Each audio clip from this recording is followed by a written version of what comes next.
नमस्कार दोस्तों, आज हम अपनी पुस्तक हैप्पी लर्निंग वर्कशीट्स का अपठित गद्यांश 4 करेंगे। साहित्य और समाज का संबंध अन्योन्याश्रित है।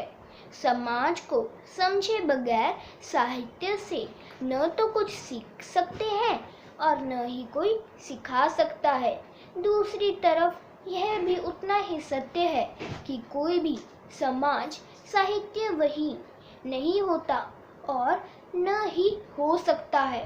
साहित्य यानी रचनात्मकता मानवीय प्रकृति का अभिन्न अंग है, जो कल्पनाशीलता की सक्रियता के माध्यम से विकास की प्रेरक शक्ति के रूप में सदा विद्यमान नजर आती है।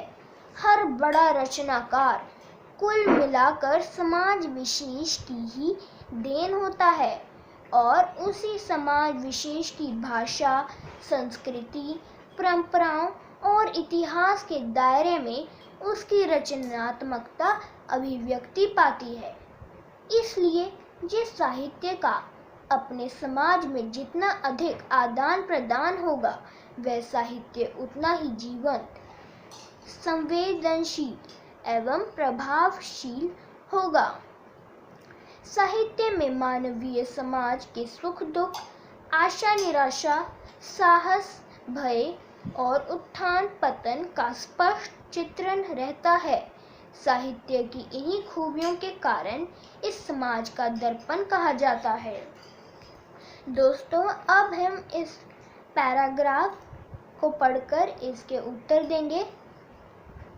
पहला है, निम्नलिखित प्रश्नों के उत्तर सही विकल्प चुनकर दीजिए। समाज का दर्पण किसे कहा जाता है? साहित्य को। साहित्य और समाज दोनों के बीच कैसा संबंध होता है? अन्योन्याश्रित। हर रचनाकार किसकी देन होता है? समाज विशेष की। कोई भी समाज क्यों नहीं हो सकता? साहित्य वही। निम्नलिखित प्रश्नों के अत्यंत संक्षिप्त उत्तर दीजिए। अब हम इन क्वेश्चंस के आंसर शॉर्ट में देंगे। साहित्य को समाज का दर्पण क्यों कहा जाता है?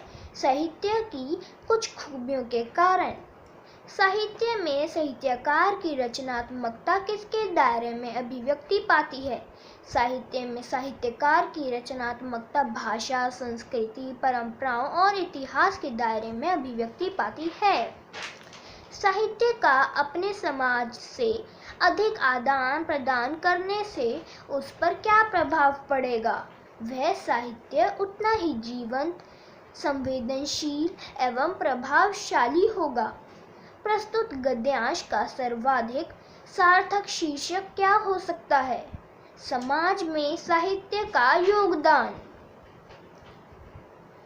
साहित्य और समाज का क्या संबंध होता है? साहित्य और समाज का संबंध अन्योन्याश्रित होता है। समाज को समझे बगैर हम क्या नहीं कर सकते?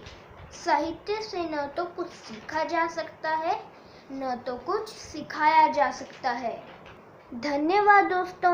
अगर आपको कुछ चाहिए होगा तो आप मुझे कमेंट सेक्शन में बता सकते हैं और मेरे चैनल को सब्सक्राइब कीजिए ताकि आपको मेरे हर वीडियो की नोटिफिकेशन जल्द से जल्द मिल सके।